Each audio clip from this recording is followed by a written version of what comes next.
Good evening सभी को। आप सभी का Wisdom nursing online digital classes पे हार्दिक स्वागत है। Durgesh Baghel, good evening sir ji. Good evening. Nisha Rani, नमस्ते sir. Medical student Sakshi, good evening सभी को। एक बार फिर से वेरी गुड इवनिंग। चलिएगा, जल्दी से लाइव आइएगा। फिर जो क्वेश्चन है अपनी केजीएमयू और यूपीपीएससी के लिए वो अपन स्टार्ट करेंगे। Geeta Solanki, Meenupal, good evening sir. Nisha Singh Chauhan, good evening sir ji. बहुत दिनों के बाद दर्शन हुए हैं, कैसे हैं? बिल्कुल फाइन। आप लोग बताइएगा कैसे हैं। चलिएगा। Pari Singh, good evening sir ji. ऐसे ऐसे सत श्री अकाल जी। ओके, चलिएगा। Roshni Kumari, good evening sir. Geeta, good evening. Sipra Mishra, good evening. Swati Rajput, good evening. Manju Saini, Annu, Jyotsna, Aarti Thakur, Gultheri Khatoon, good evening sir ji. Nisha Basil, good evening. Zeba Nizam, प्रिया सिंह, कैसे हैं आप? बिल्कुल सही। आप लोग बताइएगा आप लोग कैसे हैं। Alok Yadav, good evening sir. Good evening. Vikas, good evening.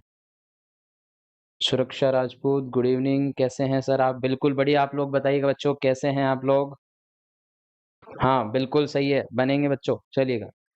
Virendra, good evening sir. Good evening. Lusna Bera, good evening sir ji. Ekta, good evening. Sarita Verma, good evening. Anjali, Anil, चलिएगा। बहुत अच्छी बात है बच्चों सभी को। सुरेश कुमार, एक बार फिर से वेरी गुड इवनिंग। ठीक है, चलिएगा। स्टार्ट करते हैं सर क्लास को। प्रिया सिंह, गुड इवनिंग। क्लास को स्टार्ट करते हैं। जैसा कि आपने थंबनेल देख लिया होगा, अपनी जो क्लास चल रही है सर वो डेली शाम 5 बजे जो क्लास चलती है वो स्पेशल है आपकी यूपीपीएससी और केजीएमयू के लिए। उसी क्लास को अपन स्टार्ट करेंगे। Lakshmi Singh, good evening. Radha, good evening. Samiksha Rajput, good evening. Annu, good evening sir ji. हम लोग ठीक है सर, आप कैसे हैं? बिल्कुल फाइन। चलिएगा। ओके, चलिएगा। Kumkum Yadav, good evening. Let's start the class. हाँ बच्चों ठीक है, स्टार्ट करते हैं। Pooja Singh, good evening sir. Sona Pal, good evening. चलिएगा, स्टार्ट करते हैं बच्चों क्लास को, है ना। ये देखिएगा, सबसे पहले आप लोगों के लिए एक सबसे बढ़िया खुशखबरी या एक बहुत ही बढ़िया इंफॉर्मेशन। आप सभी को पता है विस्डम जो नर्सिंग है वो अपना ऑफलाइन जो सेंटर है वो चालू करने वाला है लखनऊ के अंदर। तो उसी के रिलेटेड यहाँ पे जो कल है 24 तारीख को, है ना, 24 सितंबर 10 AM को लखनऊ मीटअप है। बिल्कुल फ्री है सभी के लिए सेमिनार। जो भी लखनऊ के रहने वाले हैं या यूपी के हैं वो जरूर यहाँ पर पहुंचे और रजिस्ट्रेशन करें, है ना। तो इससे क्या होगा, आपको एक ऑफलाइन जो बैच है वो आपको अवेलेबल कराया जाएगा लखनऊ के अंदर। ठीक है, चलिए। एक बार फिर से सारे के सारे बच्चों को गुड इवनिंग। चलेगा, स्टार्ट करते हैं बच्चों क्लास को।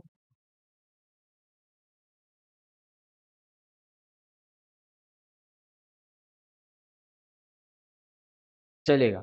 आज की क्लास का first question of this class, बिल्कुल बढ़िया क्वेश्चंस आपके सामने हाजिर होंगे, है ना। चलेगा, क्वेश्चन को स्टार्ट करते हैं। सर क्वेश्चन क्या पूछ रहा है देखिएगा, बिल्कुल आराम से पढ़ेंगे, है ना। चलेगा। क्वेश्चन पूछ रहा है Schultze's method and Matthews Duncan method describes. देखिएगा, दो प्रकार के मेथड का नाम बताया है आपको क्वेश्चन के अंदर। दो प्रकार के मेथड का नाम आपको यहाँ पे अवेलेबल कराया गया है क्वेश्चन के अंदर। कौन कौन से मेथड का नाम मेंशन किया है सर यहाँ पे? तो आपको जो नाम मेंशन किया है बच्चों वो किया है कौन सा? एक तो मैथ्यू डंकन मेथड और दूसरा मेथड है स्कल्स मेथड। आपसे पूछा है कि ये जो दोनों मेथड है कौन कौन से, मैथ्यू डंकन मेथड और स्कल्स मेथड, ये दोनों जो मेथड हैं ये कौन सी चीज को डिस्क्राइब करते हैं? तो सबसे पहले हमें पता होना चाहिए इन मेथड्स के बारे में कि सर जो ये मेथड है ये किस चीज से रिलेटेड है। चलेगा, very good. Meenakshi A option, Seemu का आंसर है बच्चों ए ऑप्शन। आलोक यादव ए, सुरक्षा ए। बहुत देखिएगा, आपके कमेंट जो है बच्चों स्पीड से है ना तो नाम मिस हो सकते हैं, बाकी सारे के सारे बच्चों के आंसर आ रहे हैं ए। ठीक है, बहुत बढ़िया। अब जान लेते हैं सर इन मेथड्स के बारे में कि ये जो मेथड है ये क्या क्या चीजों के बारे में बता रहा है। तो देखिएगा, ये जो मेथड है बच्चों, सबसे पहली चीज तो ये जो मेथड आपके सामने दिख रहे हैं आपको, ये है sir placental separation method. Separation of placenta. Placenta का जो सेपरेशन होता है बच्चों, उसके लिए या उससे रिलेटेड दो मेथड आपको बताए गए हैं। जो क्वेश्चन है वो किसका है? प्लेसेंटा सेपरेशन मेथड से रिलेटेड है, और प्लेसेंटा सेपरेशन के दो मेथड आपको नाम मेंशन किए गए हैं। पहला कौन सा किया है? स्कल्ज मेथड, और दूसरा है बच्चों मैथ्यू डनकन मेथड। प्लेसेंटा के सेपरेशन पढ़ने से पहले, सेपरेशन ऑफ प्लेसेंटा पढ़ने से पहले हमें पहले ये पता होना चाहिए कि सर जो प्लेसेंटा होती है वो इम्प्लांटेशन कहाँ होती है, या नॉर्मल जो इम्प्लांटेशन होता है प्लेसेंटा का वो कहाँ होता है ना। तो नॉर्मल इम्प्लांटेशन की अगर बात करें बच्चों तो वेरी सिंपल है, पहले वो समझेंगे, उसके बाद में अपन ये सेपरेशन के मेथड को जानेंगे। ठीक है, चलिएगा देखिएगा। बात करें सर प्लेसेंटा के इम्प्लांटेशन की, तो नॉर्मली अगर आप सभी को पता होगा प्लेसेंटा जो है वो कहाँ इम्प्लांट होती है, तो आपका आंसर होता है एक टर्म में, एक वर्ड में सिंपली हम कहें तो सर एंडोमेट्रियम में। कहाँ पे होता है बच्चों? एंडोमेट्रियम। और हम सभी को पता है कि सर जो एंडोमेट्रियम होती है प्रेग्नेंट यूट्रस की, इसकी बच्चों प्रेग्नेंट यूट्रस की जो एंडोमेट्रियम होती है, इसको अपन क्या नाम देते हैं सर? डेसिडुआ। क्या नाम देते हैं बच्चों? डेसिडुआ। यानी कि हम ये कह सकते हैं कि जो प्लेसेंटा इम्प्लांट हो रही है ना, वो किस में हो रही है? डेसिडुआ में हो रही है। और डेसिडुआ क्या है? प्रेग्नेंट यूट्रस की जो एंडोमेट्रियम है उसी को अपन क्या कहते हैं? डेसिडुआ, जिसमें इम्प्लांटेशन हो गया है। क्लियर है? अब देखिएगा, बात करूं बच्चों डेसिडुआ की, तो डेसिडुआ जो है ना ये तीन प्रकार की होती है। डेसिडुआ जो है ना, ये तीन पार्ट होते हैं डेसिडुआ के। पहला होता है क्या? तो फर्स्ट जो पार्ट होता है बच्चों वो होता है डेसिडुआ बेसिलिस। फर्स्ट जो पार्ट होता है इसको नाम देते हैं अपन क्या? डेसिडुआ बेसिलिस। हाँ बच्चों बिल्कुल सही कह रहे हैं। ओके ओके, आपका नाम क्या है बच्चों? मेरा नाम है संदीप सिंह शेखावत, है ना। चलिएगा, तो देखिएगा डेसिडुआ बेसिलिस। दूसरी होती है बच्चों डेसिडुआ कैप्सुलरिस।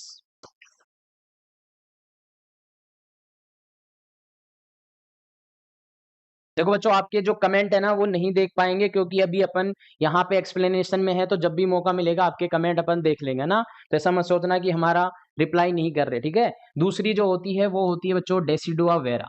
तीन प्रकार से यहाँ पे डेसिडुआ को क्लासीफाई किया है। एक होती है सर क्या? डेसिडुआ बेसिलिस। दूसरी होती है बच्चों decidua capsularis, and third is the decidua vera. सबसे पहली मैं बात करता हूँ बच्चों डेसिडुआ बेसिलिस की, कि सर डेसिडुआ बेसिलिस क्या होती है, तो समझना। देखो देखो ध्यान से सुनना।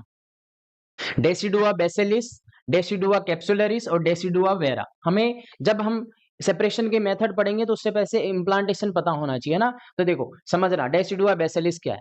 ये क्या है बच्चों? यूट्रस। यूट्रस के अंदर की तरफ लाइनिंग होती है, इस लाइनिंग को अपन कह रहे हैं सर क्या? एंडोमेट्रियम। क्या कह रहे हैं बच्चों? एंडोमेट्रियम। और इस एंडोमेट्रियम के अंदर प्लेसेंटा का क्या हो जाना? ये प्लेसेंटा का क्या हो जाना बच्चों? इम्प्लांटेशन हो जाना। जब प्लेसेंटा का इम्प्लांटेशन हो जाएगा एंडोमेट्रियम में, तो अपन नाम क्या दे देंगे सर इसको? डेसिडुआ। अब ध्यान से सुनना, डेसिडुआ बेसिलिस क्या होती है, कैप्सुलरिस क्या होती है, और वेरा क्या होती है, देखना वन बाय वन करके। सबसे पहली मैं बात करूं बच्चों, तो ध्यान से सुनना। देखो ये जो प्लेसेंटा एंडोमेट्रियम के अंदर इम्प्लांट हुई है ना, क्या बच्चों? ये हाँ बिल्कुल सही है, ओके। देखिएगा, ये जो प्लेसेंटा एंडोमेट्रियम में इम्प्लांट हुई है ना, इस इम्प्लांटेशन वाली जगह तक, ये प्लेसेंटा जो एंडोमेट्रियम में इम्प्लांट हुई है ना, यहां से लेकर यहां तक जहां पे इम्प्लांट हुई है, इस पूरे डेसिडुआ को क्या नाम देंगे अपन? डेसिडुआ बेसिलिस। समझे क्या पहली चीज? कि डेसिडुआ बेसिलिस का मतलब क्या होता है सर? जहां पे प्लेसेंटा इम्प्लांट है ना डेसिडुआ में, उस जगह को क्या कहेंगे अपन? डेसिडुआ बेसिलिस। क्या कहेंगे बच्चों?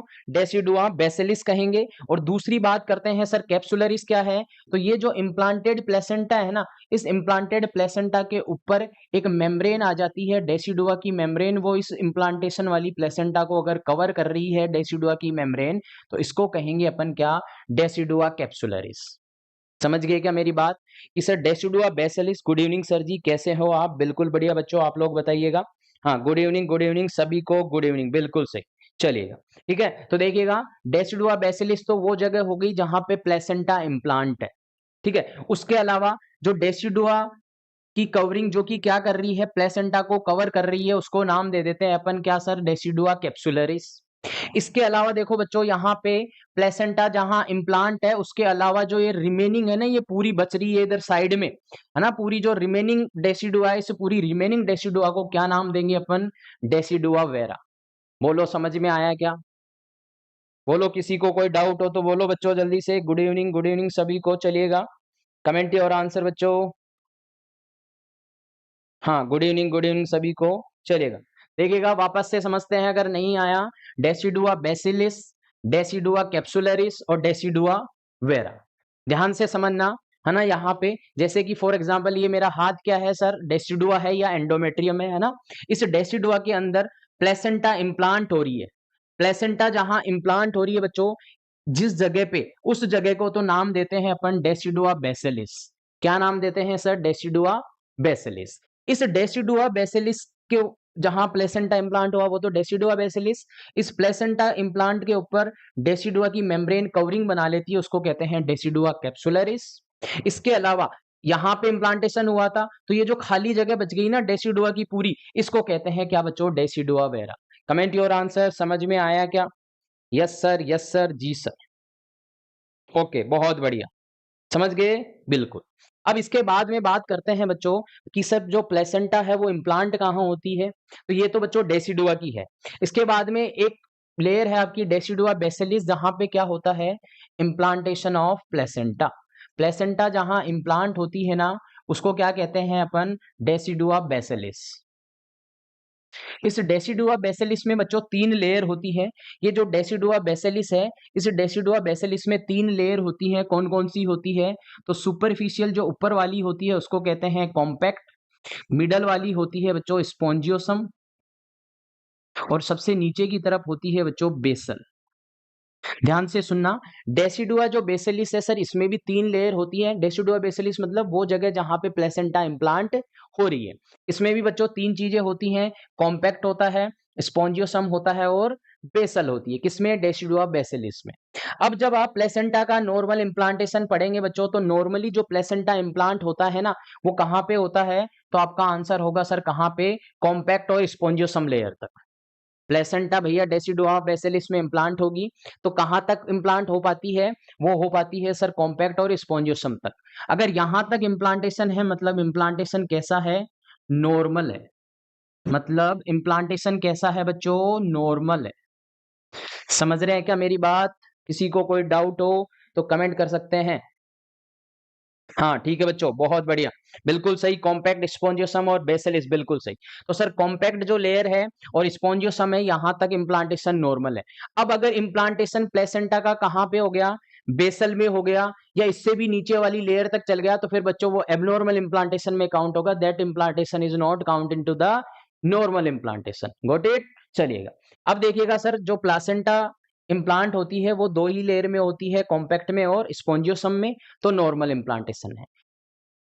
इस इम्प्लांटेशन को ज्यादा डीप तक नहीं जाने देती है। कौन रोकता है? तो आपका आंसर होगा सर नीटा बग लेयर होती है। जो डेसिडुआ होती है ना बच्चों, इस डेसिडुआ के अंदर एक लेयर पाई जाती है जिसका नाम होता है, स्टार मार्क कर लीजिएगा, इस लेयर का नाम होता है सर नीटा बग लेयर। कौन सी लेयर? नीटा बग लेयर होती है। ये नीटा बग लेयर क्या करती है? प्रिवेंट करती है प्लेसेंटा को डीप पेनिट्रेशन होने से, यानी कि प्लेसेंटा जो है वो स्पॉन्जियोसम तक ही इम्प्लांट हो, ज्यादा नीचे की तरफ ना जाए। कौन सी लेयर रोकती है? नीटा बग लेयर। अगर प्लेसेंटा बेसल तक चल गई या मायोमेट्रियम तक चल गई तो इसका मतलब नीटा बग लेयर क्या है सर? इसका मतलब नीटा बग लेयर क्या है बच्चों? एब्सेंट है। अरे समझ गए क्या? क्या कि इम्प्लांटेशन नॉर्मली कौन सी लेयर तक होता है? कॉम्पैक्ट और स्पॉन्जियोसम तक।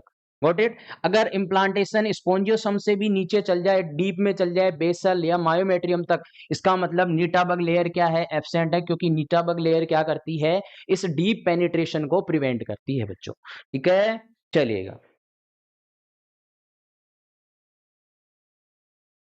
बच्चों, क्वेश्चन ही करवा रहे हैं, क्वेश्चन ही करवा रहे हैं। अगर क्वेश्चन क्वेश्चन करने से पहले उसका थ्योरी, उसके पीछे का मतलब भी पता होना चाहिए। इतना तो जानते ही होंगे सारे के सारे बच्चे, है ना, कि क्वेश्चन करने से पहले उसके पीछे का मतलब भी पता होना चाहिए। हाँ बिल्कुल सही कह रहे हैं, एमसीक्यू अभी पढ़ना, मेंस में थ्योरी चाहिए।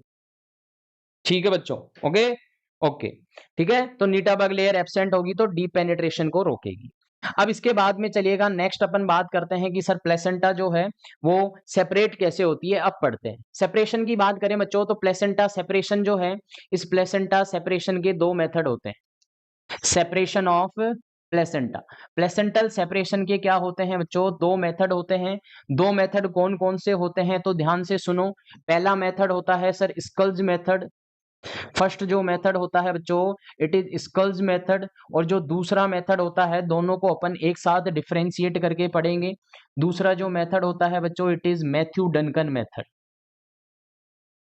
दूसरा कौन सा है? Matthew Duncan method.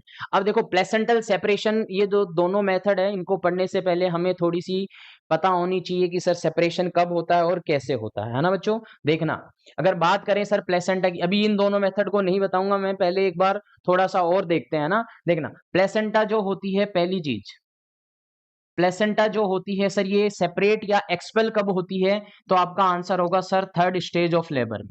कौन सी स्टेज में बच्चों? जो थर्ड स्टेज होती है लेबर की, इसके अंदर प्लेसेंटा का क्या होता है? एक्सपल्जन होता है या सेपरेट होती है।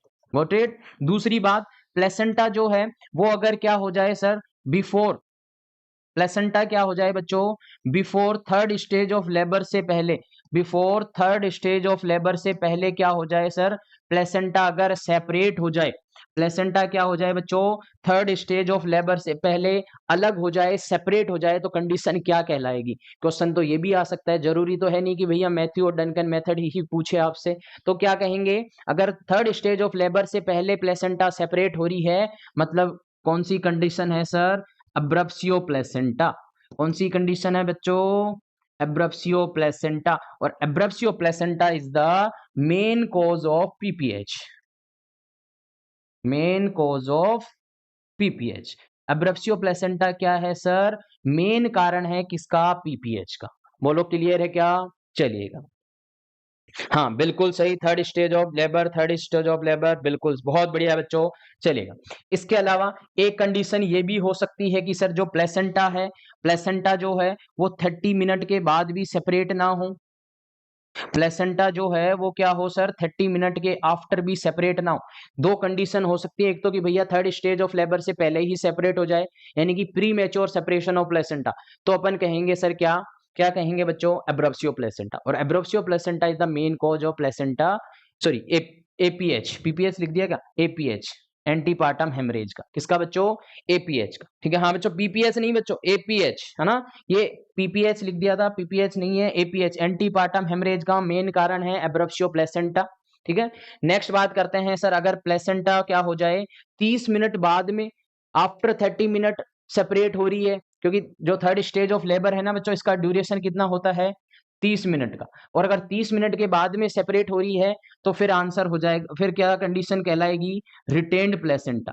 फिर क्या टर्म कहेंगे उसको अपन? Retained placenta. क्या कहेंगे बच्चों? Retained placenta. समझ में आया क्या? चलिए, बहुत अच्छी बात है, हाँ बिल्कुल सही है बच्चों, बिल्कुल सही। चलेगा, बहुत बढ़िया, अच्छे कमेंट कर रहे हैं आप लोग। चलेगा, नेक्स्ट बढ़ते हैं सर आगे की ओर।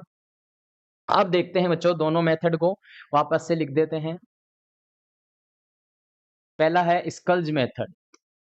फर्स्ट मेथड कौन सा है सर? स्कल्ज मेथड। दूसरा है बच्चों Matthew Duncan method.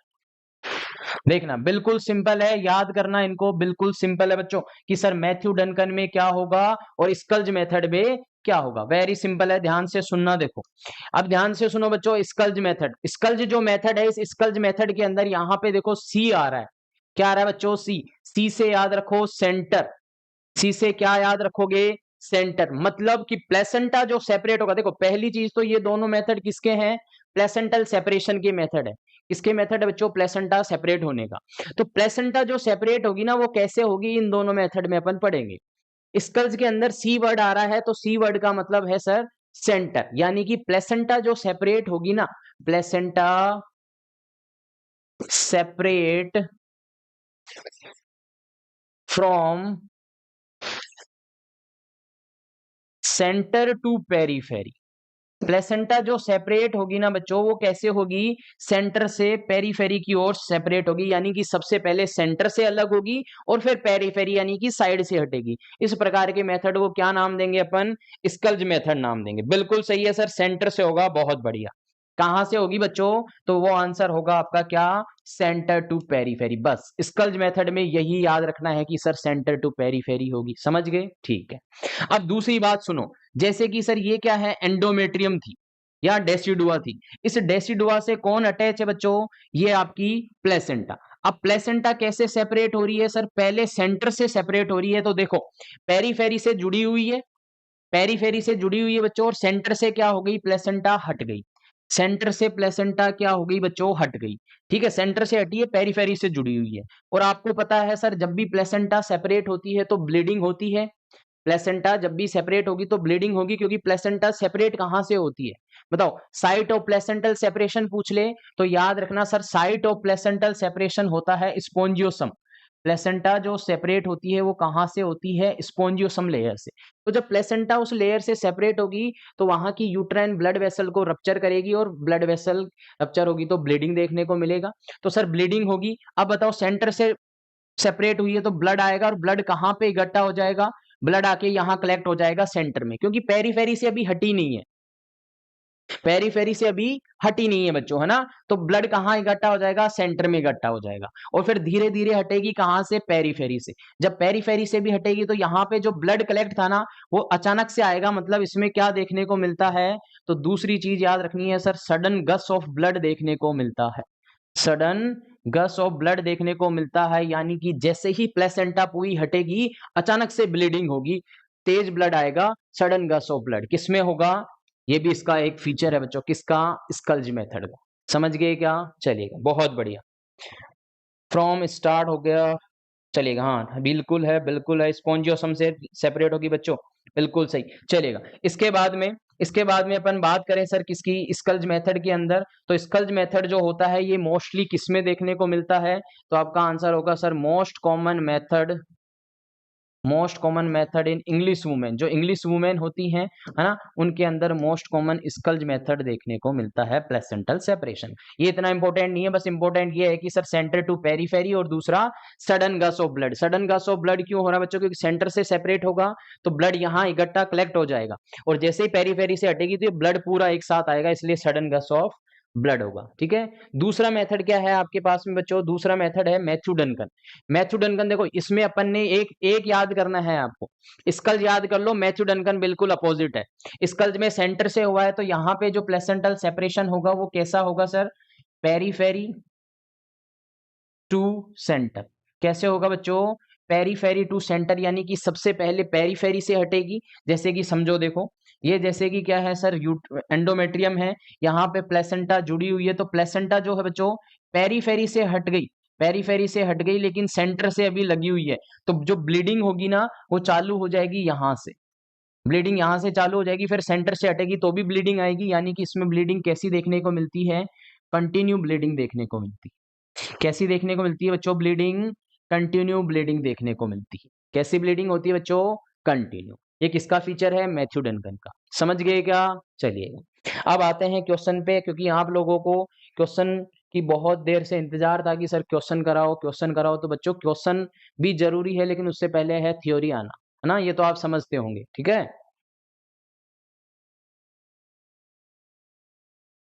Periphery to centre, periphery marginal separation होगा, बिल्कुल सही है।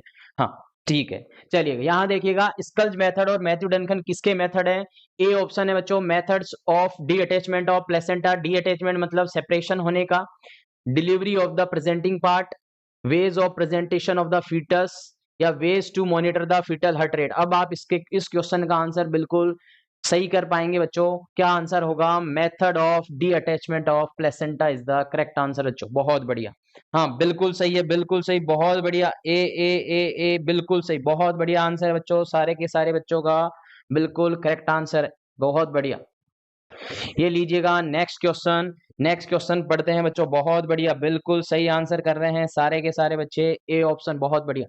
नेक्स्ट क्वेश्चन देखिएगा, bleeding in the first trimester with no uterine contraction और pain and no dilation of cervix indicate. देखिएगा यहाँ पे क्वेश्चन आपसे पूछ रहा है कि जो फर्स्ट ट्राइमेस्टर है, उस फर्स्ट ट्राइमेस्टर में ब्लीडिंग देखने को मिली, ठीक है, ब्लीडिंग हो रही है, साथ में कोई भी यूट्राइन कॉन्ट्रेक्शन नहीं हो रहा, यानी कि कोई भी पेन नहीं हो रहा है, ठीक है, and no dilation of cervix, और सर्विक्स भी डायलेट नहीं हुआ, सिर्फ क्या देखने को मिल रही है, ब्लीडिंग देखने को मिल रही है फर्स्ट ट्राइमेस्टर में, बाकी और कोई फीचर नहीं है। तो किस प्रकार का अबॉर्शन होगा, इनएविटेबल होगा, थ्रेटेंड होगा, मिस्ड होगा या कंप्लीट होगा बच्चों? तो देखिएगा, आंसर कमेंट कीजिएगा। हाँ, कुछ बच्चे कह रहे हैं कि सर बी होगा, कुछ कह रहे हैं सी होगा, B option, B option, C option. चलिएगा, बहुत बढ़िया, बहुत बढ़िया बच्चों। देखिएगा, यहाँ पे अबॉर्शन की बात करें तो सर पहला अबॉर्शन है इनएविटेबल। इनएविटेबल अबॉर्शन का मतलब होता है कि अबॉर्शन जो है ना, वो इस हद तक या इस स्टेज पे हो गया है जहां से वापस से आप क्या नहीं कर सकते हैं, प्रेगनेंसी को रिवर्स नहीं कर सकते हैं। तो इस हद तक हुआ है, मतलब फिटस भी डेथ हो चुका है, एक्सपेल आउट हो जाएगा, सर्विक्स भी डायलेशन होगा, तो वो तो होगा इनएविटेबल। लेकिन यहाँ पे लिखा है नो डायलेशन ऑफ सर्विक्स और पेन भी नहीं है, तो गलत हो गया बच्चों, है ना। थ्रेटेंड अबॉर्शन, थ्रेटेंड अबॉर्शन के अंदर सिर्फ ब्लीडिंग देखने को मिलेगी, बाकी कोई भी पेन वगैरह नहीं होगा।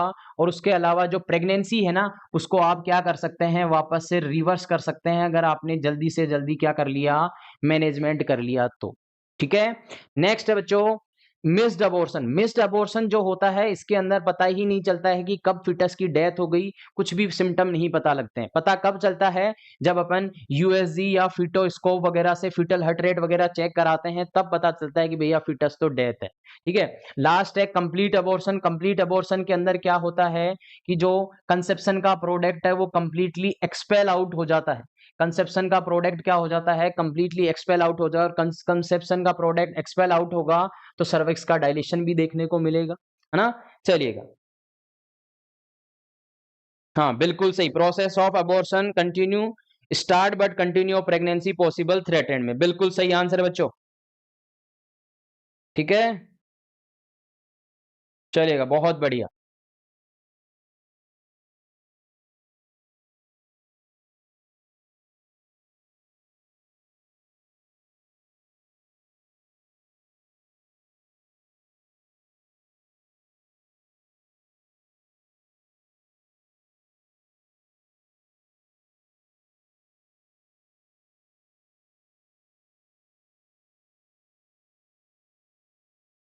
ठीक है बच्चों, चलिएगा, बहुत बढ़िया। हाँ, क्वेश्चन आ रहा है आप लोगों का कि सर मिस्ड में, मिस्ड कैसे नहीं होगा? तो बच्चों मिस्ड के अंदर पेन तो होता है ना, पेन का तो होता ही है। ठीक है, चलिएगा, नेक्स्ट क्वेश्चन है आपका।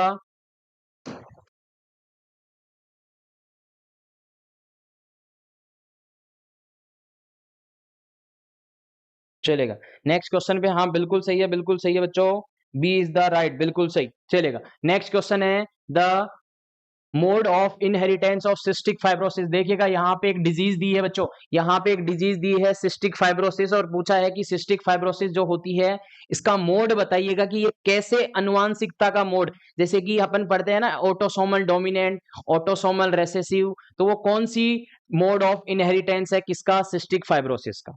बहुत बढ़िया। तो देखिएगा, सबसे पहली बात करें बच्चों तो सिस्टिक फाइब्रोसिस, तो आपको पता होनी चाहिए सर सिस्टिक फाइब्रोसिस कैसी बीमारी है। आंसर होगा सर ऑटोसोमल रिसेसिव है। कैसी बीमारी है बच्चों, ऑटोसोमल रिसेसिव डिसऑर्डर है। कौन, सिस्टिक फाइब्रोसिस। अब सर ऑटोसोमल और इसका मतलब क्या है, तो बच्चों ऑटोसोमल का अगर बात करूं ना, ऑटोसोमल का मतलब क्या होता है, तो ऑटोसोमल का मतलब होता है बच्चों 1 से लेकर 22 नंबर तक के जो क्रोमोसोम्स हैं, इन क्रोमोसोम्स को अपन क्या नाम देते हैं बच्चों, ऑटोसोम्स। 1 से लेकर जो 22 नंबर के क्रोमोसोम्स हैं उनको क्या नाम देते हैं, ऑटोसोम्स। अगर 1 से लेकर 22 नंबर के क्रोमोसोम में कोई भी चेंज होता है या कोई भी एबनॉर्मलिटी आती है, तो अपन क्या कहेंगे, उसको ऑटोसोमल डिसऑर्डर कहेंगे। समझ गए क्या? अगर 1 से लेकर 22 नंबर के क्रोमोसोम में कोई गड़बड़ हो रही है ना, जैसे कि 4 नंबर पे हो रही है, 5 पे हो रही है, 7 पे हो रही है, 8 पे हो रही है, तो ये सारे 1 से लेकर 22 की रेंज में, अगर इनमें कोई गड़बड़ होगी तो अपन कहेंगे ऑटोसोमल डिसऑर्डर है। और अगर कौन से नंबर के क्रोमोसोम में गड़बड़ हो, 23 नंबर में, तो फिर इसको अपन कहेंगे क्या बच्चों, एलोसोमल डिसऑर्डर। क्या कहेंगे बच्चों, एलोसोमल डिसऑर्डर। समझ गए पहली बात? ठीक है। अब दूसरी देखिएगा सर, ऑटोसोमल रिसेसिव डिसऑर्डर है, मतलब एक चीज तो माइंड में क्लियर हो गई कि भैया जो भी क्रोमोसोम में गड़बड़ हो रही है ना, वो 1 से 22 के बीच में हो रही है। अब कौन सा है, तो वो याद रखना है आप कि सर जो सिस्टिक फाइब्रोसिस है, इसके अंदर जो गड़बड़ होती है वो कौन से नंबर की क्रोमोसोम पे होती है बच्चों, 7वें नंबर के क्रोमोसोम पे। कौन से नंबर के क्रोमोसोम पे गड़बड़ होती है, 7वें नंबर के क्रोमोसोम पे गड़बड़ होती है। और गड़बड़ क्या होती है, ध्यान से सुनना। 7वां नंबर का जो क्रोमोसोम है, इस क्रोमोसोम पे एक जीन पाया जाता है जिसका नाम होता है बच्चों क्या, उस जीन का नाम क्या होता है, तो जीन का नाम होता है सर CFTR जीन। क्या नाम होता है बच्चों, CFTR जीन। CFTR जीन जो है इसका पूरा नाम होता है cystic fibrosis transconductance, cystic fibrosis transconductance membrane regulatory gene.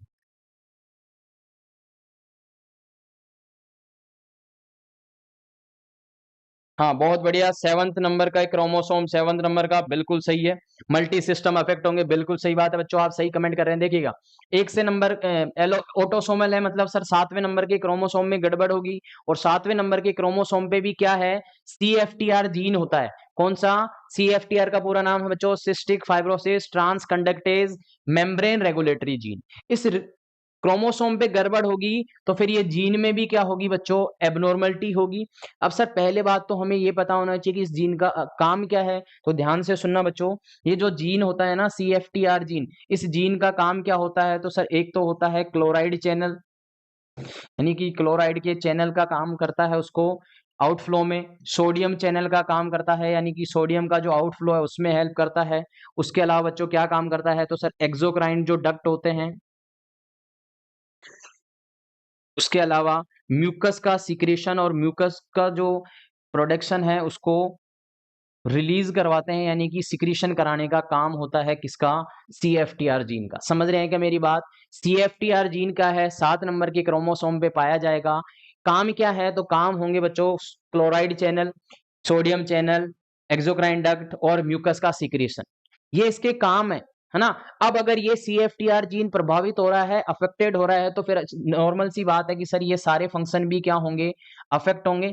ये सारे फंक्शन भी क्या होंगे बच्चों, अफेक्ट होंगे। मतलब क्लोराइड जो है वो बाहर निकलेगा नहीं, अपने चैनल के अंदर कहाँ डिपॉजिट हो जाएगा, ब्लॉक हो जाएंगे डक्ट, ठीक है। एक्सोक्राइन है तो सर एक्सोक्राइन जो भी हॉर्मोन्स हैं या एक्सोक्राइन जो भी सिक्रेशन है वो भी क्या हो जाएंगे, डक्ट के बंद हो जाएंगे, है ना। उसके अलावा म्यूकस का सिक्रेशन वो भी ऑब्स्ट्रक्शन हो जाएगा। तो ये सारी चीजें देखने को मिलेंगी किससे, CFTR जीन के गड़बड़ से या सिस्टिक फाइब्रोसिस में। Got it. उसके अलावा जो जो सिस्टिक फाइब्रोसिस है, चलो नोट पे पढ़ते हैं, इधर चलते हैं।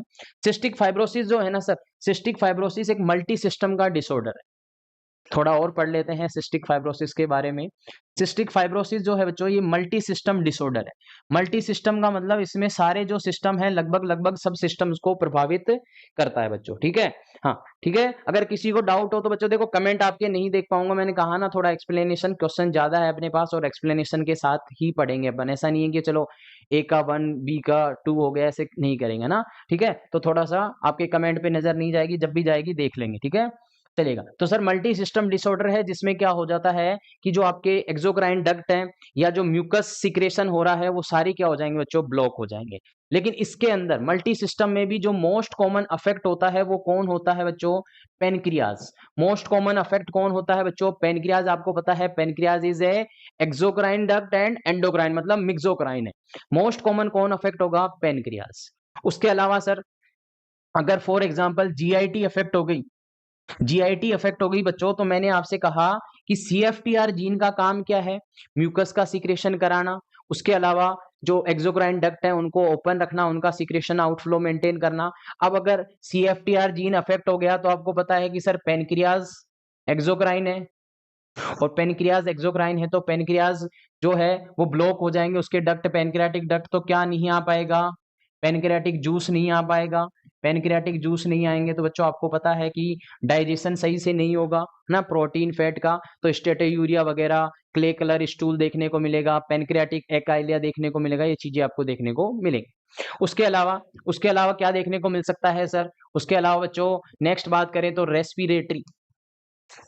रेस्पिरेटरी में क्या होगा कि जो आपकी ब्रोंकस है या जो रेस्पिरेटरी ट्रैक्ट है इसमें क्या प्रेजेंट होता है, म्यूकस। लेकिन CFTR जीन अफेक्ट हो गया तो म्यूकस क्या हो जाएगा, थिक हो जाएगा, हार्ड हो जाएगा, डिपॉजिट हो जाएगा। तो ब्रीथिंग में दिक्कत होगी, रेस्पिरेशन में दिक्कत होगी, रेस्पिरेटरी ट्रैक्ट ब्लॉक भी हो सकता है ना। इसके अलावा बच्चों बात करें नेक्स्ट अपन स्किन से रिलेटेड, स्किन से रिलेटेड बात करें तो मैंने कहा कि सोडियम एंड चैनल, सोडियम और जो क्लोराइड चैनल है उसको भी क्या करता है सर, ये मेंटेन करता है या ओपन करता है। तो सोडियम एंड क्लोराइड जो चैनल है बच्चों, ये क्या हो जाएगा, ब्लॉक हो जाएगा। ब्लॉक हो जाएगा तो बच्चों आपको पता है पसीने में या स्वेट में सोडियम एंड क्लोराइड होता है। तो सोडियम एंड क्लोराइड क्या हो जाएगा सर, डिपॉजिट हो जाएगा। कहाँ पे, स्किन पे, क्योंकि इसका जो सिक्रेशन है वो ब्लॉक हो चुका है, तो डिपॉजिट हो जाएगा स्किन में। अब देखिएगा, पूछा गया क्वेश्चन है बच्चों, पूछा गया क्वेश्चन है कि सिस्टिक फाइब्रोसिस का बच्चा है, एक बच्चा है जिसको क्या है बच्चों, सिस्टिक फाइब्रोसिस है। तो उस बच्चे को जब आप किसिंग करेंगे, उस बच्चे को जब आप क्या करेंगे, किसिंग करेंगे, तो कैसा टेस्ट आएगा, कैसा टेस्ट आएगा बच्चों, बताओ। स्वेट क्लोराइड टेस्ट, बिल्कुल सही बात है। स्वेट क्लोराइड टेस्ट करते हैं, रेस्पिरेटरी, हाँ वाइब्रेशन, चलिएगा बहुत अच्छा।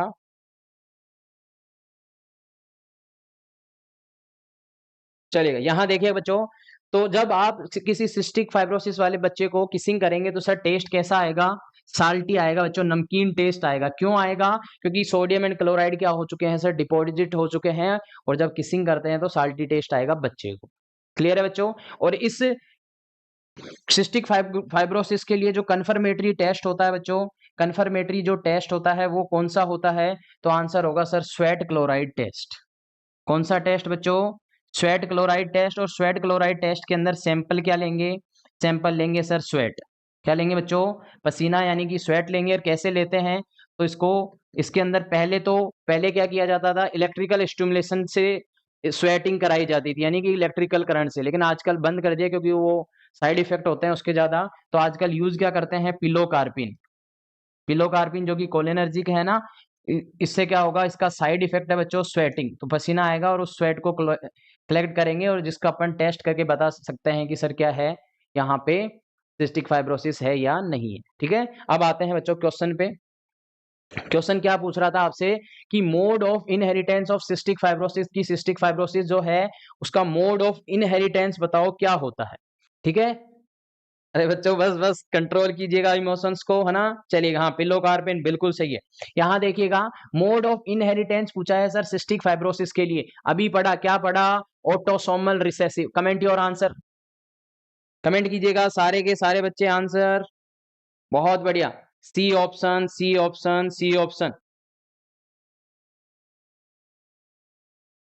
बहुत बढ़िया, सी ऑप्शन मतलब सर ऑटोसोमल रिसेसिव है क्या बच्चों, सिस्टिक फाइब्रोसिस। समझ गए, चलिएगा ओके। नेक्स्ट बढ़ते हैं बच्चों आगे की ओर।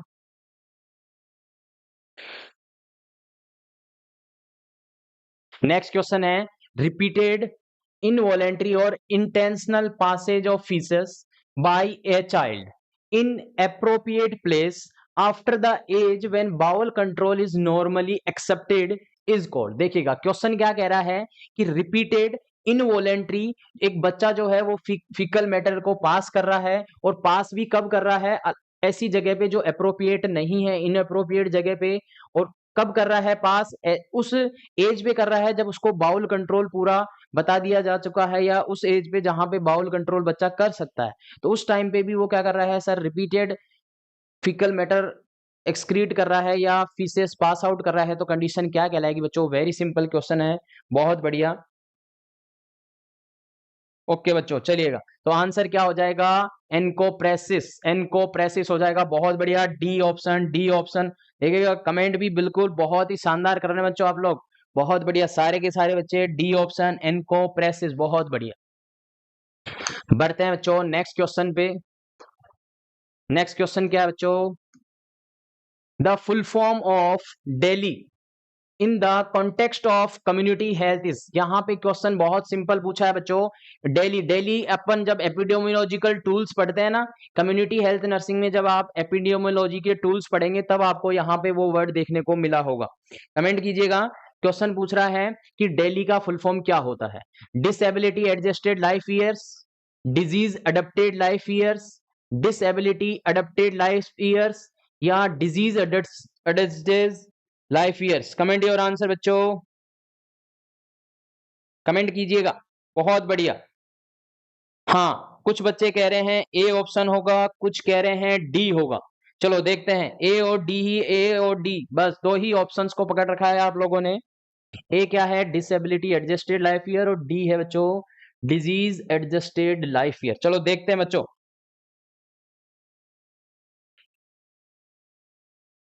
ओके ओके, बहुत बढ़िया, अब सभी का आंसर आ रहा है बच्चों ए, बहुत बढ़िया। तो सर डेली जो है इसकी फुल फॉर्म होती है डिसेबिलिटी एडजस्टेड लाइफ ईयर, और ये जो डिसेबिलिटी एडजस्टेड लाइफ ईयर या जो डेली है बच्चों, ये किस चीज का इंडिकेट करता है? तो आंसर होगा सर बर्डन ऑफ डिजीज को।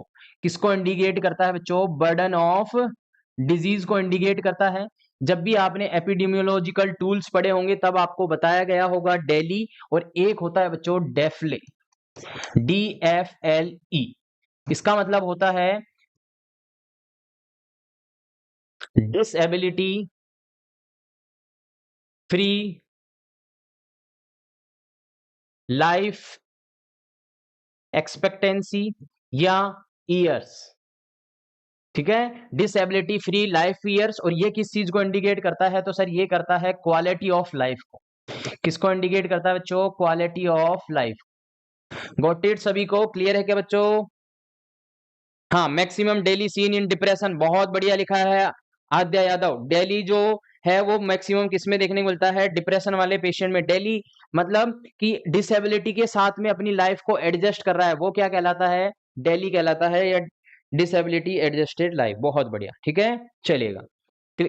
इसका आंसर क्या हो जाएगा बच्चों? A option, disability adjusted life years.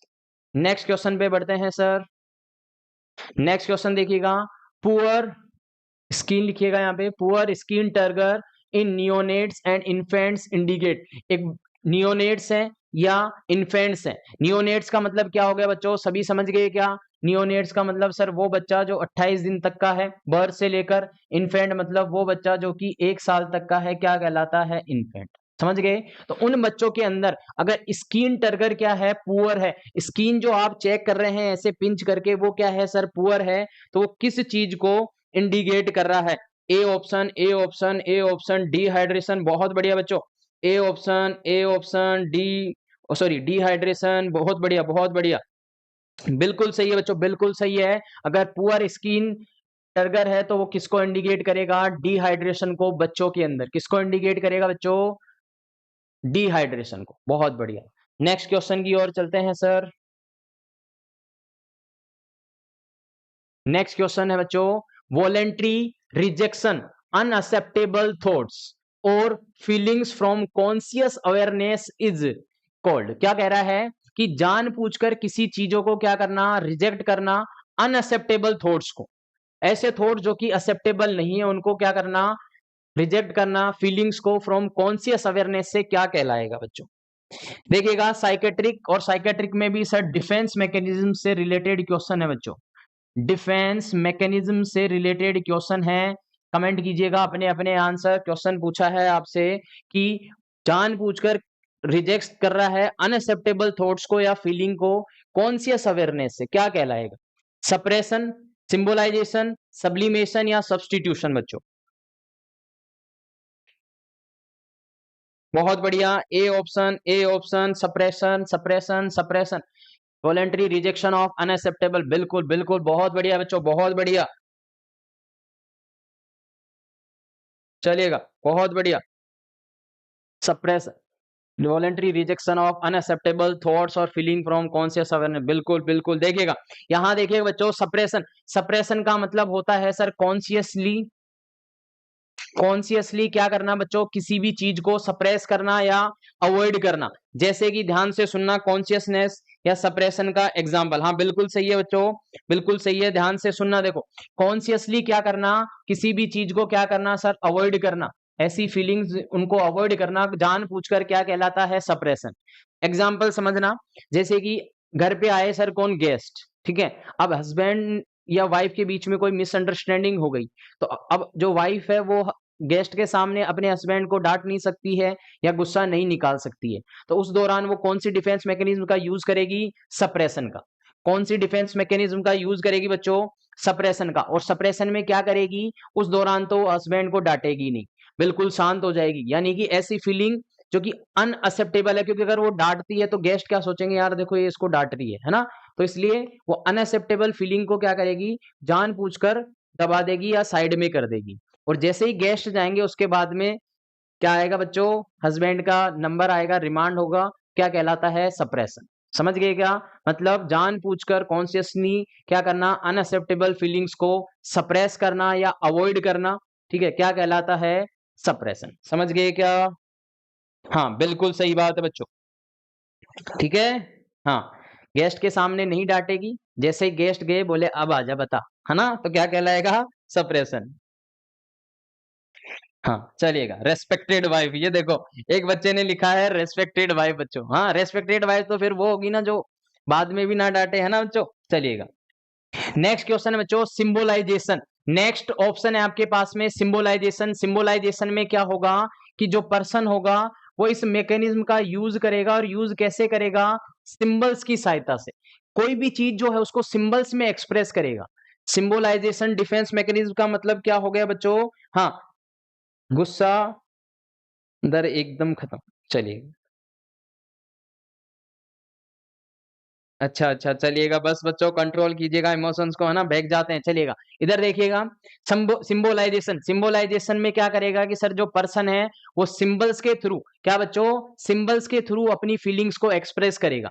जैसे एक लड़का है, उसको शादी करनी है, क्या करना है बच्चों, एक लड़का है उसको शादी करनी है, लेकिन घर वाले शादी नहीं करा रहे, उसके तो बहुत मन में है कि यार शादी करूं, है ना, लेकिन घर वाले नहीं करा रहे, तो वो क्या करेगा, जैसे ही कोई घर में प्रोग्राम होगा या कोई फेस्टिवल होगा, जैसे कोई दिवाली है या कोई भी फेस्टिवल है, तो वो क्या करेगा, उस फेस्टिवल पे या प्रोग्राम पे शेरवानी पहनेगा, और शेरवानी पहन के घर वालों के सामने आएगा, दिखाएगा, बताओ मैं कैसा लग रहा हूँ, बताओ कैसा लग रहा हूँ। तो ये क्या है, अपनी अपनी जो फीलिंग्स है उनको सिंबल्स की सहायता से दिखाने की कोशिश कर रहा है कि मेरे को क्या करनी है, शादी करनी है। ये कहलाएगा बच्चों क्या, सिंबोलाइजेशन।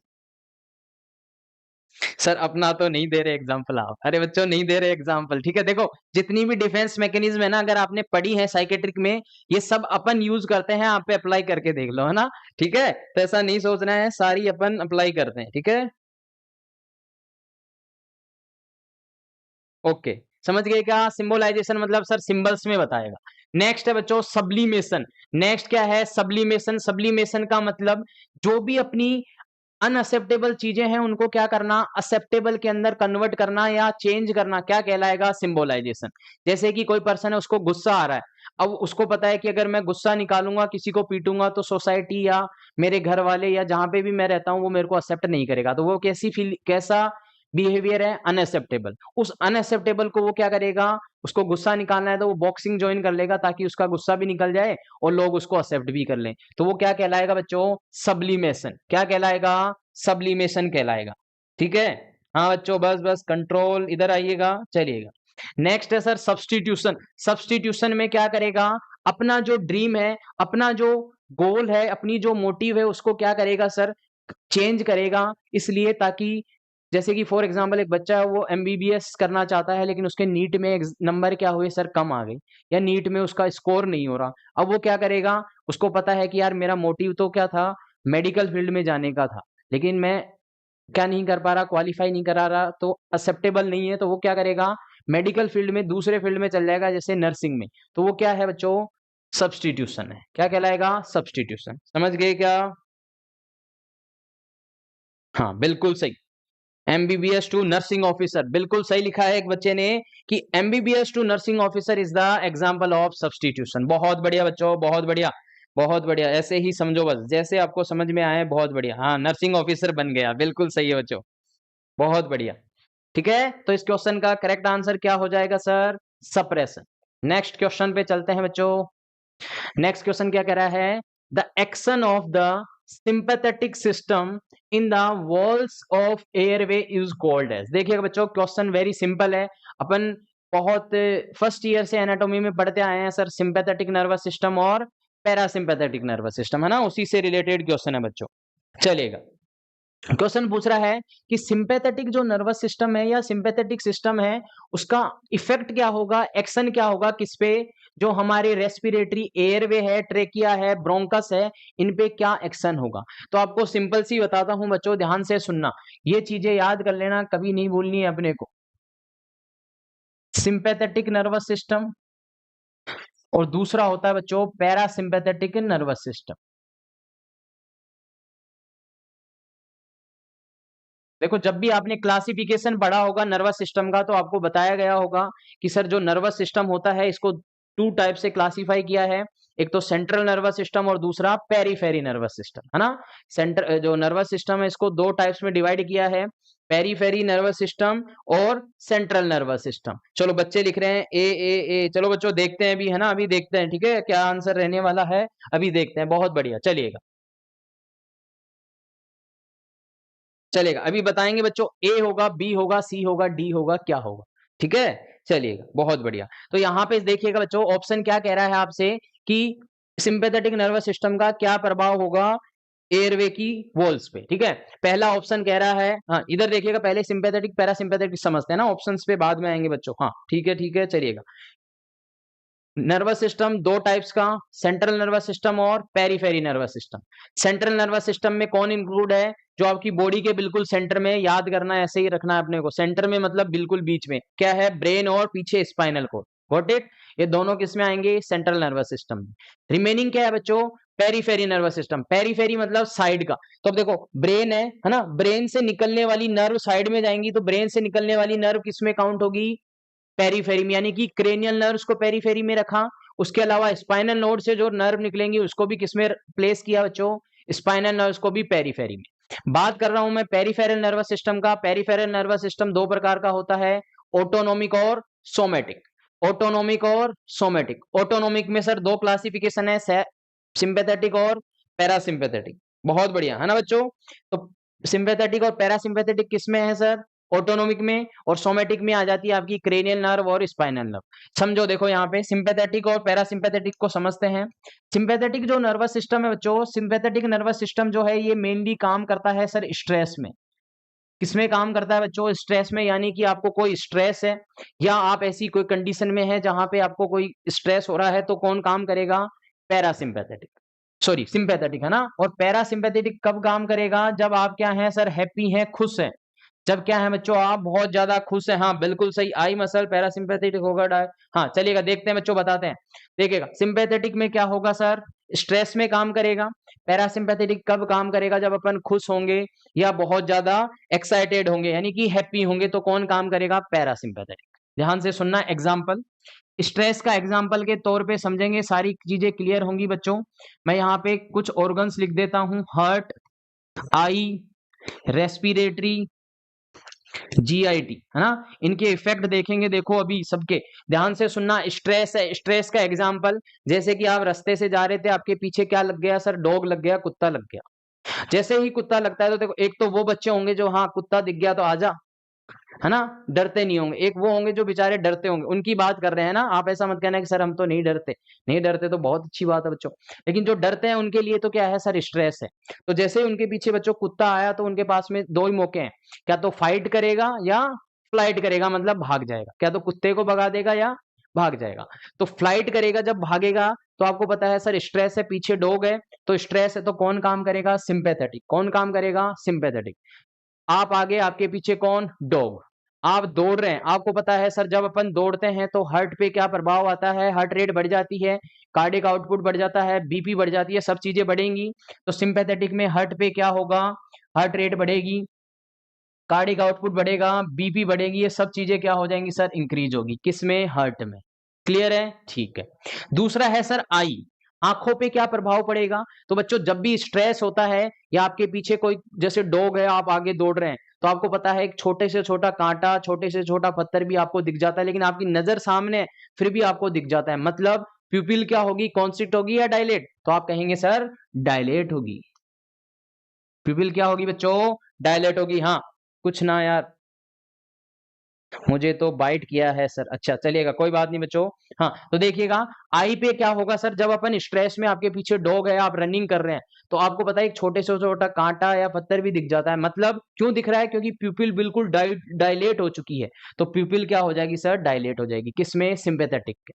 क्लियर है। नेक्स्ट बात करूं बच्चों रेस्पिरेटरी की, तो रेस्पिरेटरी में सांस फूल जाती है, यानी कि रेस्पिरेटरी रेट बढ़ जाती है, और आपको ज्यादा से ज्यादा ब्रीथिंग की जरूरत होती है। अब बताओ, ब्रीथिंग की जरूरत है तो ब्रोंकस जो है वो कॉन्स्ट्रिक्ट होगा या डायलेट, सर डायलेट होगा, क्योंकि ब्रीथिंग चाहिए बच्चों, क्या चाहिए, ब्रीथिंग चाहिए, तो ब्रोंको डायलेशन होगा। क्या होगा, ब्रोंको डायलेशन होगा। समझ गए क्या मेरी बात, ठीक है सर। हाँ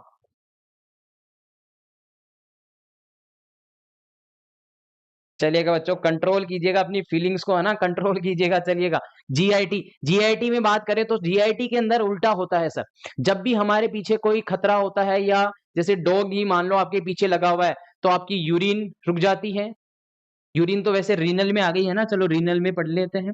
रीनल में क्या होगा सर, यूरिन जो है वो रुक जाती है, यानी कि इंटरनल स्पिंटर कॉन्स्ट्रिक्ट हो जाता है, तो यूरिन पास आउट वगैरह नहीं होता। उसके अलावा सर जीआईटी पे क्या प्रभाव पड़ेगा, कॉन्स्टिपेशन हो जाएगा, स्लाइवेशन सूख जाएगा, मतलब मुंह पूरा, मुंह देखते हैं ना बिल्कुल ड्राई हो जाता है, यानी कि जीआईटी पे क्या प्रभाव पड़ेगा सर, डिक्रीज होंगे, लाइक स्लाइवा का सीक्रेशन डिक्रीज हो जाएगा, और कॉन्स्टिपेशन देखने को मिलेगी अगर कौन एक्टिवेट होता है, सिंपैथेटिक। समझ गए क्या मेरी बात? ठीक है बच्चों। उसके अलावा पैरासिम्पैथेटिक बिल्कुल उल्टा है। पैरासिम्पैथेटिक बिल्कुल उल्टा है, कब होगा, जब आप खुश होंगे या हैप्पी होंगे, तो कौन काम करेगा बच्चों, पैरासिम्पैथेटिक। थैंक यू बच्चों, थैंक यू। चलेगा, पैरासिम्पैथेटिक, पैरासिम्पैथेटिक में कौन काम करेगा बच्चों, कब काम करेगा, जब आप खुश होंगे। अब देखो, देखते हैं ना, एग्जाम्पल देखते हैं बच्चों, मूवी में भी देखते होंगे। देखो, अगर आप खुश हैं तो बिल्कुल आराम से बैठे हैं। अब जब आराम से बैठे हैं तो हार्ट पे क्या लोड है, हार्ट क्यों फालतू में हार्ट रेट बढ़ाएगा, तो पैरासिम्पैथेटिक हार्ट रेट को कम करता है या नॉर्मल रखता है। उसके अलावा बात करें सर आई की, आई में देखो बच्चों, पैरासिम्पैथेटिक में जो आई है ना, उसकी प्यूपिल क्या होगी, कॉन्स्ट्रिक्ट होगी। समझना, देखो आपने मूवी तो देखी होगी, है ना, मूवीज में क्या कहते हैं कि भाई साहब प्यार में अंधा हो गया, मतलब चलते चलते आदमी गिर जाता है, ठोकर लग के गिर जाता है। क्यों गिर जाता है, क्योंकि खुश है, और खुश है तो सर पैरासिम्पैथेटिक एक्टिवेट है, पैरासिम्पैथेटिक एक्टिवेट है तो प्यूपिल कॉन्स्ट्रिक्ट हो गई, और उसको इतना बड़ा पत्थर भी नहीं दिख रहा, जो कि उसको स्ट्रेस में कांटा भी दिख रहा था सिंपैथेटिक में डायलेट होने पे, और उसको पत्थर भी नहीं दिखा, ठोकर खा के गिर गया। तो खुशी में क्या हो जाते हैं बच्चों, गिर जाते हैं। क्यों गिर जाते हैं, क्योंकि पैरासिम्पैथेटिक एक्टिव रहता है। ठीक है बच्चों। देखो बच्चों, आप पढ़ते कम हो, है ना, बातें ज्यादा करते हो बच्चों, पढ़ा करो, है ना। चलिएगा, तो सर क्या होगा, कॉन्स्ट्रिक्ट होगा, ठीक है। उसके अलावा रेस्पिरेटरी रेट नॉर्मल रहेगी, ब्रोंको कॉन्स्ट्रिक्शन होगा। जीआईटी की बात करूं तो जीआईटी में स्लाइवा सिक्रेशन होगा, खुश होते हैं तो बहुत ज्यादा, है ना। उसके अलावा कॉन्स्टिपेशन नहीं होगा, किसमें, पैरासिम्पैथेटिक के अंदर। रीनल में भी यूरिन की अर्जेंसी वगैरह बढ़ जाएगी, खुश होंगे, ठीक है। समझ गए क्या मेरी बात? चलेगा, क्वेश्चन पे आते हैं। सर क्वेश्चन पूछा था कि भैया सिंपैथेटिक नर्वस सिस्टम एक्टिवेट है तो एयरवे पे क्या प्रभाव आएगा। एयरवे पे क्या प्रभाव आ रहा था बच्चों, अभी पढ़ा था, डायलेशन होगा, मतलब डायलेशन होगा, यानी कि सी ऑप्शन बिल्कुल सही है बच्चों। कमेंट कीजिएगा जल्दी। हाँ देखो, बच्चे कह रहे हैं कि सर प्यार ही नहीं हुआ तो अंधे कैसे होंगे। अरे बच्चों, ऐसी बात मत किया करो, है ना, पढ़ा करो, पढ़ने के टाइम पे पढ़ा करो, ठीक है। ये आपको एग्जाम्पल के लिए बताया है ना, ये सब निकम्मे, हाँ बिल्कुल सही है। आपको एग्जाम्पल के लिए बताया ताकि आपको समझ में आए, अच्छा समझ में आए, ठीक है। हाँ बस ये जो सुना है ना, ये इसलिए सुना है क्योंकि प्यूपिल कॉन्स्ट्रिक्ट हो जाती है, ठीक है। चलिएगा, अच्छा अच्छा, चलो मैं अब आपसे आपके कमेंट देखूंगा, है ना। अगर आप ये सोच रहे हैं कि मैं आपके कमेंट नहीं देखूंगा तो आप बातें करने लग जाएंगे। बातें मत किया करो बच्चों, क्लास लेने आए हैं तो सिर्फ क्लास लेंगे, ठीक है। चलिएगा, नेक्स्ट क्वेश्चन पे बढ़ते हैं सर।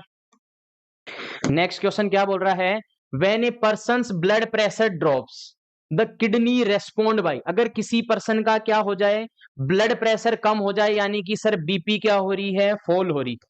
बीपी क्या हो रही है बच्चों, फॉल हो रही है, यानी कि हाइपोटेंशन हो रहा है। क्या हो रहा है बच्चों, हाइपोटेंशन हो रहा है सर, बीपी फॉल हो रही है। ठीक है बच्चों, ध्यान से सुनना। क्वेश्चन ने आपसे पूछा, क्वेश्चन, हाँ थैंक यू बच्चों, थैंक यू, सभी को। चलिएगा, क्वेश्चन ने आपसे क्या पूछा, क्वेश्चन ने आपसे पूछा कि सर पेशेंट की बीपी कम हो रही है तो रीनल सिस्टम क्या काम करेगा, रीनल सिस्टम अपना क्या एक्शन दिखाएगा। तो बिल्कुल सिंपल है, घबराने की दिक्कत नहीं है बच्चों।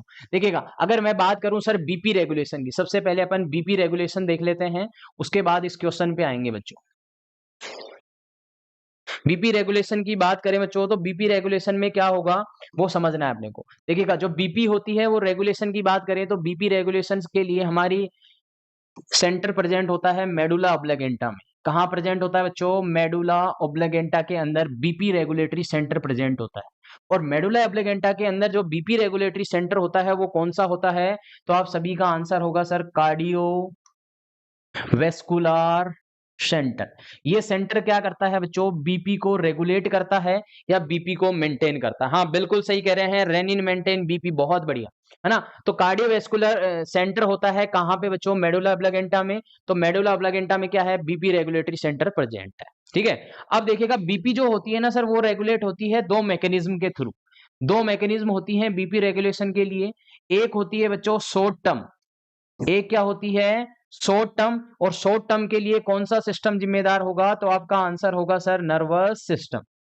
बीपी रेगुलेशन के लिए दो मेथड है, दो तरीके से बीपी रेगुलेट होगी, पहला शॉर्ट टर्म, और शॉर्ट टर्म के लिए कौन सा सिस्टम रेस्पॉन्सिबल है, आंसर होगा सर नर्वस सिस्टम। दूसरा होता है बच्चों लॉन्ग टर्म, दूसरा क्या होता है लॉन्ग टर्म। और लॉन्ग टर्म के लिए कौन जिम्मेदार होगा, तो आंसर होगा sir renal system.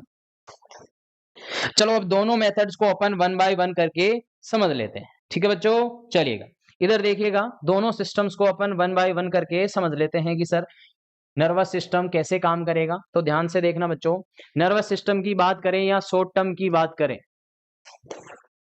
Short term की देखिएगा होता क्या है, कार्डिक आउटपुट कम, है ना, बीपी फॉल हो गई यानी कि कार्डिक आउटपुट कम है। कार्डिक आउटपुट कम, तो जो आर्च ऑफ आयोटा है, इस आर्च ऑफ आयोटा में भी क्या होगा सर, ब्लड जो होगा वो कम होगा। और आर्च ऑफ आयोटा में क्या प्रेजेंट है, बैरो रिसेप्टर्स। कौन प्रेजेंट है बच्चों, बैरो रिसेप्टर्स। और जैसे ही ब्लड कम जाएगा, कार्डिक आउटपुट कम है क्योंकि बीपी कम है, तो ब्लड क्या होगा बच्चों, कम जाएगा। और बैरो रिसेप्टर्स जो कि आर्च ऑफ आयोटा में प्रेजेंट है, वो क्या होंगे सर, एक्टिवेट होंगे। एक्टिवेट होकर ये क्या करेंगे, मैसेज लेकर जाएंगे किसके पास में, मेडुला ऑब्लिगेंटा के पास में। मेडुला ऑब्लिगेंटा क्या है आपका, बीपी रेगुलेटरी सिस्टम का काम करता है ना। तो मेडुला ऑब्लिगेंटा के पास जाएंगे, वहां पे कौन प्रेजेंट है, कार्डियोवैस्कुलर सेंटर। कार्डियोवैस्कुलर सेंटर, इस कार्डियोवैस्कुलर सेंटर को मैसेज देंगे कि सर बीपी जो है वो फॉल हो रही है, अब आप कुछ करें। तो कार्डियोवैस्कुलर जो सिस्टम है, ये अकॉर्डिंग टू द कंडीशन के हिसाब से बीपी को मेंटेन करता है। कि अगर कम है तो ब्रोंको वैसो कॉन्स्ट्रिक्शन करवाएगा और हार्ट रेट बढ़ा देगा, अगर ज्यादा है तो वैसो डायलेशन कराएगा। तो जैसे इसको मैसेज मिलेगा उसके अकॉर्डिंग ये क्या करेगा सर, काम करेगा और क्या करवाएगा, वैसो कॉन्स्ट्रिक्शन करवाएगा। क्या करवाएगा बच्चों, वैसो कॉन्स्ट्रिक्शन करवाएगा, और वैसो कॉन्स्ट्रिक्शन करा के बीपी को हाई कर देगा। ये तो कैसा है, शॉर्ट टर्म है या नर्वस सिस्टम का काम है। अपन पढ़ेंगे लॉन्ग टर्म। अपन क्या देखेंगे बच्चों, लॉन्ग टर्म पढ़ेंगे, ठीक है, पढ़ते हैं चलो। लॉन्ग टर्म या रीनल सिस्टम रेगुलेशन, या मैं लिख सकता हूं बच्चों रीनल रेगुलेशन, यानी कि रीनल जो सिस्टम है, किडनी वगैरह, वो क्या करती हैं सर, बीपी को मेंटेन करने का काम करती है, ठीक है बच्चों। हाँ बैरो रिसेप्टर बिल्कुल सही, लॉन्ग टर्म पढ़ेंगे अब देखना। चलिएगा लॉन्ग टर्म या रीनल सिस्टम की बात करें, देखना कंडीशन देखना बच्चों, बीपी क्या है सर, फॉल है।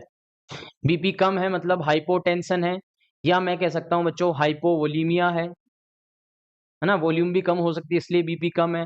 और आप सभी को पता है अगर सर बीपी कम है मतलब कार्डियक आउटपुट कम है। कार्डियक आउटपुट कम है तो ब्लड सप्लाई भी ऑर्गन्स को क्या है बच्चों, कम हो जाएगी। ब्लड सप्लाई भी क्या हो जाएगी, ऑर्गन को कम हो गई, है ना।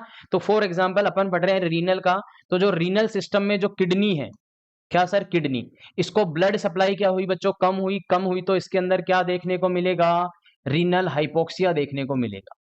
क्या देखने को मिलेगा सर, रीनल हाइपोक्सिया, यानी कि किडनी को ऑक्सीजन की कमी हो गई। क्यों, क्योंकि ब्लड में ऑक्सीजन कम है ना। तो जैसे ही किडनी को रीनल हाइपोक्सिया होगा, तो किडनी के अंदर क्या होती है, एक सेल होती है जिसका नाम होता है जक्स्टाग्लोमेरुलर सेल या जेजी सेल। ये जेजी सेल क्या करती है, जब हाइपोक्सिया होता है ना, उस दौरान एक हार्मोन रिलीज करती है जिसका नाम होता है बच्चों रेनिन। क्या रिलीज करती है बच्चों, रेनिन। देखो रेनिन भी दो होते हैं, एक तो डबल एन वाला होता है जो तो एंजाइम है, गैस्ट्रिक में पढ़ते हैं अपन, जीआई में। ये रेनिन है, हार्मोन है। कब रिलीज होगा, जब रीनल हाइपोक्सिया की कंडीशन होगी, या क्या होगा, क्या होगा बच्चों, ऑक्सीजन की कमी होगी किसमें, किडनी में। तो जो जेजी सेल है, जक्स्टाग्लोमेरुलर सेल, ये एक्टिवेट होंगे और एक्टिवेट होकर क्या करेंगे, रेनिन को रिलीज करवाएंगे। रेनिन रिलीज होगा बच्चों, ब्लड की सहायता से रिलीज हुआ, और कहां पहुंचा, लीवर के पास पहुंचा। कहां पहुंचा बच्चों, लीवर के पास पहुंचा। जैसे ही लीवर के पास पहुंचेगा तो लीवर जो है एक प्रोटीन बनाता है, उस प्रोटीन का नाम है सर एंजियोटेंसिनोजन। लीवर जो है बच्चों ये एक प्रोटीन बनाता है, इस प्रोटीन का नाम होता है एंजियोटेंसिनोजन। ये रेनिन आएगा और इस एंजियोटेंसिनोजन को कन्वर्ट करेगा, किसमें कन्वर्ट करेगा, एंजियोटेंसिन फर्स्ट में। किसमें कन्वर्ट करेगा बच्चों, एंजियोटेंसिन फर्स्ट में। ये जो एंजियोटेंसिन है, ये एंजियोटेंसिनोजन को रेनिन ने कन्वर्ट किया किसमें, एंजियोटेंसिन फर्स्ट में। ये एंजियोटेंसिन जो फर्स्ट है ये कन्वर्ट होगी सर किसके प्रेजेंस में, एसीई। एसीई का पूरा नाम होता है बच्चों एंजियोटेंसिन कन्वर्टिंग एंजाइम। क्या नाम होता है, एंजियोटेंसिन कन्वर्टिंग एंजाइम। इस एंजाइम की प्रेजेंस में कन्वर्ट होगा। क्वेश्चन ये आता है कि सर ये एसीई आर कहां से रहा है, तो आपका आंसर होगा बच्चों पल्मोनरी कैपिलरीज से या लंग्स से। पल्मोनरी कैपिलरीज से आता है सर। 80% तो पल्मोनरी कैपिलरीज से आता है और जो 20% है ये कहां से आता है, तो आंसर होगा सर किडनी में जो पीसीटी है ना, प्रोक्सिमल कॉन्वोल्यूटेड ट्यूबुल, वहां से। क्लियर है, ये आएगा और ये आके क्या करेगा, इस एंजियोटेंसिनोजन जो फर्स्ट है इस फर्स्ट को कन्वर्ट कराएगा एंजियोटेंसिनो सेकंड में। किसमें कन्वर्ट कराएगा, एंजियोटेंसिन सेकंड में। हाँ चलेगा, बहुत बढ़िया बात है बच्चों, बहुत बढ़िया। हाँ हाँ एंजियोटेंसिनोजन, बिल्कुल बिल्कुल ठीक है, पल्मोनरी कैपिलरी, बहुत बढ़िया। तो sir angiotensinogen second converting enzyme जो है उसको कन्वर्ट कर देगा किसमें, सेकंड में। जैसे ही सेकंड बनेगा तो बच्चों सेकंड से तीन चीजें होंगी, तीन चीजें होंगी। तीन चीजें क्या क्या होंगी, पहला तो क्या बनेगा, एंजियोटेंसिनोजन, एंजियोटेंसिनोन थर्ड, और ये क्या करता है, बीपी बढ़ाता है। दूसरा क्या करेगा बच्चों, एल्डोस्टेरोन का सिक्रेशन करवाएगा। दूसरा क्या करवाएगा, एल्डोस्टेरोन का सिक्रेशन कराएगा। एल्डोस्टेरोन सिक्रेशन होगा तो वाटर एंड सोडियम का क्या होगा, रिजॉर्प्शन होगा, यानी कि वाटर और एब्जॉर्ब होंगे तो हाइपोवोलीमिया सही होगा। उसके अलावा और क्या करता है बच्चों ये, एक तो हो गया एंजियोटेंसिन थर्ड है ना, उसके अलावा क्या कराता है सर, वेसोकॉन्स्ट्रिक्शन। वेसोकॉन्स्ट्रिक्शन करवा के क्या करता है बच्चों, बीपी को इंक्रीज करवा देता है। समझ गए क्या, बोलो बच्चों सभी को क्या हो रहा है ये,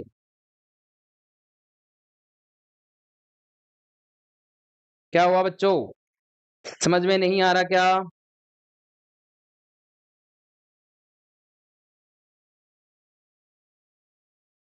हाँ बिल्कुल सही, एल्डोस्टेरोन सोडियम वाटर का रीअब्जॉर्प्शन या रिटेंशन एंड पोटेशियम को एक्सक्रीट करेगा, बिल्कुल सही है ना। तो सोडियम वाटर का क्या होगा बच्चों, रिटेंशन होगा और बीपी बढ़ जाएगी, है ना। इस तरीके से बीपी बढ़ा देता है कौन, ये सिस्टम। इस पूरी सिस्टम को या इस पूरी कहानी को अपन कहते हैं सर क्या, रास system, renin angiotensin aldosterone system कहते हैं बच्चों। क्या कहते हैं, रास सिस्टम कहते हैं। ये क्या करता है बच्चों, बीपी को बढ़ाता है। समझ गए क्या कैसे बढ़ाता है, ओके क्लियर सर, बहुत बढ़िया बच्चों। चलिएगा क्वेश्चन पे आते हैं सर। क्वेश्चन क्या पूछ रहा है आपसे कि व्हेन ए पर्सन की ब्लड प्रेशर गिर जाएगा यानी कि हाइपोटेंशन हो जाएगा, द किडनी रेस्पॉन्ड बाय, तो किडनी कैसे काम करेगी, secreting renin, increasing urine output, producing aldosterone, slowing the release of ADH, की एंटी डायरेटिक को कम कर देंगी, एल्डोस्टेरोन जब बनाएगी, या क्या करेगी, तो आंसर हो जाएगा सर सिक्रेटिंग रेनिन। रेनिन का क्या कराएगी बच्चों, सिक्रेशन कराएगी। यस सर क्लियर, बहुत बढ़िया।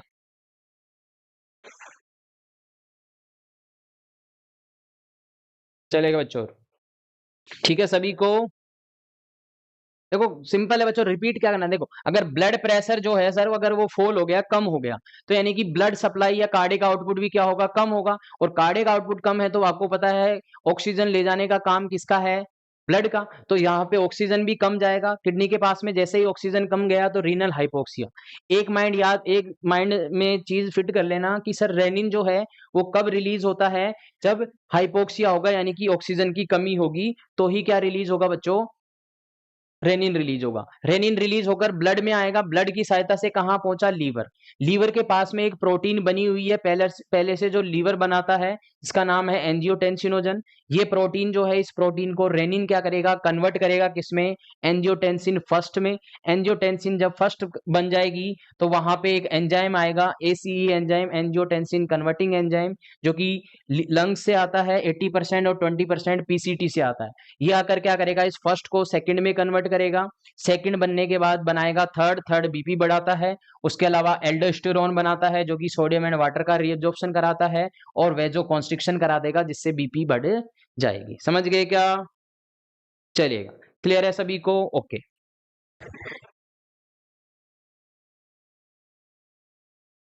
एक क्वेश्चन और देख लेते हैं आज की क्लास का, फिर एंड करेंगे बच्चों, है ना। चलेगा, थैंक यू बच्चों, थैंक यू। चलेगा क्वेश्चन कह रहा है एन अफेक्टिव डिसऑर्डर, अफेक्टिव मतलब अफेक्ट का डिसऑर्डर बताओ। किसका बताओ बच्चों, अफेक्ट का या मूड का डिसऑर्डर पूछा है। क्या पूछा है, अफेक्टिव डिसऑर्डर या अफेक्ट या मूड का डिसऑर्डर पूछा है बच्चों, क्या है ना। बाइपोलर डिसऑर्डर है, सिजोफ्रेनिया है, सोमेटोफॉर्म डिसऑर्डर है, या फोबिक एंजाइटी डिसऑर्डर है? कमेंट योर आंसर बच्चों। किसका डिसऑर्डर पूछा है? अफेक्ट का या मूड का डिसऑर्डर पूछा है, क्या होगा? बहुत बढ़िया, A option, A option, A option, बहुत बढ़िया, बिल्कुल सही जा रहे हैं आप सारे के सारे बच्चे। ए ऑप्शन मतलब सर बाइपोलर डिसऑर्डर। क्या बच्चों? Bipolar disorder. Bipolar disorder is the example of affective disorder या मूड डिसऑर्डर। बहुत बढ़िया। देखिए बच्चों, अफेक्ट और मूड जो है ना, ये दोनों अलग अलग चीज है, पता होगा आपको। अफेक्ट और मूड वैसे तो अपन सेम काउंट करते हैं, लेकिन इनमें थोड़ा बहुत डिफरेंस है। थोड़ा बहुत डिफरेंस क्या है कि अफेक्ट जो होती है ना सर, ये आउटर फीलिंग होती है। अफेक्ट क्या होती है बच्चों? आउटर फीलिंग होती है, या मैं कह सकता हूं शॉर्ट टाइम के लिए जो फीलिंग होती है ना, शॉर्ट टाइम के लिए जो आपका मन होता है, वो क्या होता है? अफेक्ट। लेकिन जो मूड होता है ना, मूड, ये क्या है बच्चों? इनर फीलिंग है। मूड क्या है? इनर फीलिंग है। और ये कब तक रहती है सर? लॉन्ग टर्म है। क्या बच्चों? लॉन्ग टर्म है। समझने का एग्जांपल ऐसा है जैसे कि किसी के घर में कोई भी दिक्कत हो गई है ना, कोई भी दिक्कत हो गई, किसी की लव वन की डेथ हो गई या कुछ भी हो गया है ना, तो उस पर्सन को अंदर से कैसा फील होगा? बहुत बेकार फील होगा। लेकिन जब वो कोचिंग में जाता है, कॉलेज में जाता है, या सोसाइटी में जाता है, तो वो दोस्तों के साथ में थोड़ा सा मुस्कुरा लेता है, थोड़ा सा उनके साथ बातचीतें कर लेता है। वो क्या है? अफेक्ट है। वो क्या है बच्चों? अफेक्ट है, मतलब बाहर दिखा रहा है लोगों को कि देखो मैं खुश हूं, मेरे को कोई दिक्कत नहीं है। ठीक है, और शॉर्ट टाइम के लिए। लेकिन जैसे ही वो वापस घर पे आता है, वापस से सैड हो जाता है। वो क्या है? मूड है, जो कि इनर फीलिंग है और लंबे टाइम तक रहती है। क्लियर है ना? चलिएगा, बहुत बढ़िया। हाँ, इनर फीलिंग, इनर फीलिंग, बहुत बढ़िया। क्लियर है बच्चों? अब पहले तो कमेंट कर दीजिएगा कि किसी को कोई चीज समझ में नहीं आई हो तो। नेक्स्ट क्लास के अंदर मिलेंगे आगे के क्वेश्चंस के साथ में, तो बताइएगा जल्दी से, फिर क्लास को अपन एंड करेंगे। किसी को कोई डाउट हो किसी भी चीज से रिलेटेड तो वो बता सकता है, फिर क्लास को ओवर करते हैं बच्चों। क्लास से रिलेटेड बताना है सिर्फ, ठीक है? सर मुझे नींद बहुत आती है बच्चों, मैंने क्या कहा? क्लास से रिलेटेड बताना है। मेरे को पता था आप लोग ऐसा क्वेश्चन पूछेंगे। हाँ बिल्कुल सही। चलेगा बच्चों, क्लियर है सभी को? ओके सर, चलेगा। मिलते हैं बच्चों अगली क्लास के अंदर। जय हिंद।